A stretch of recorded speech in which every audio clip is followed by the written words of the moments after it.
இன்றே டவுன்லோட் செய்து உங்கள் ஃபேவரட் ஷோக்களை என்ஜாய் பண்ணுங்க. ஆமா, இவ்ளோ பெரிய வீடு கட்டிருக்கியே, உனக்கு ஏது இவ்ளோ பணம்?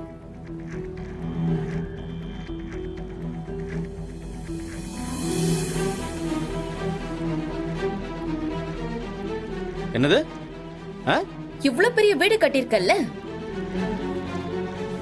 உனக்கு ஏது இவ்ளோ பணம்னு கேட்டேன். ஏன் காதல விழலையா? அது என்னோட பணம், எல்லாம் நான் சம்பாதிச்ச பணம். அண்ணே, நீங்க உழைச்சு சம்பாதிச்சிருக்கீங்க. ஆமா, பின்ன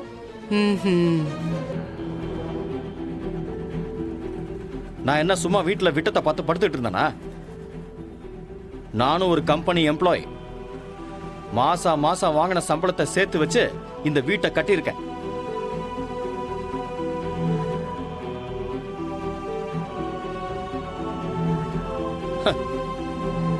இதுக்கெல்லாம் நான் உங்ககிட்ட விளக்கம் சொல்லிட்டு இருக்க வேண்டிய அவசியம் இல்லை. அத கேட்கிற அருகதையும் உங்களுக்கு கிடையாது. அருகதை இல்லையா? உனக்கு ரொம்ப அருகதை இருக்கா? நீ எப்படி எல்லாம் சம்பாதிச்ச, எப்படி எல்லாம் பணம் சேர்த்து வச்சேன்னு எங்களுக்கு தெரியாதுன்னு நினைச்சியா?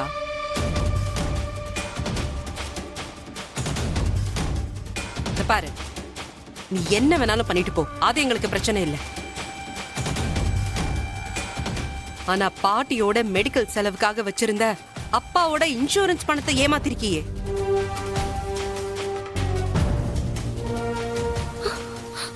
துளசி, நீ நல்லா இருப்பியா? ஐயோ,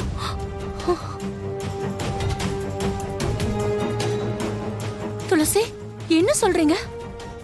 ஆமா ஆமா அண்ணி, நல்லவ மாதிரி நடிச்சு அம்மாவுக்கு இன்சூரன்ஸ் போடுறேன்னு ஏமாத்தி கையெழுத்து வாங்கி அந்த பணத்துல வீடு கட்டிருக்கான்.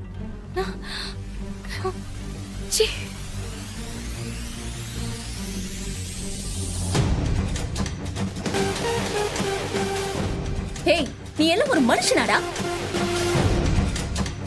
உனக்கு கொஞ்சம் கூட ஈவ இருக்குமே இல்லையா? ஏய், இது அந்த காசுல தான் கட்டினதுன்னு உனக்கு தெரியுமா? அந்த காசு தான். ஏ, உனக்கு ஏதாவது ப்ரூஃப் வேணுமா?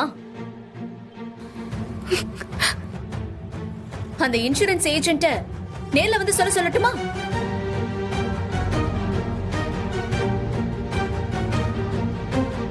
ஏய், எல்லாத்தையும் விசாரிச்சுட்டு தான் வந்திருக்கோம். அஞ்சலி, என்னம்மா சொல்ற? ஆமா, அன்னைக்கு உன் உத்தம புத்திரன் வீட்டுக்கு வந்து டிராமா போட்டு உனக்கு ஹெல்த் இன்சூரன்ஸுக்காக கழுத்து போடுன்னு சொன்னால. ஆமா, அது எல்லாமே பொய்மா.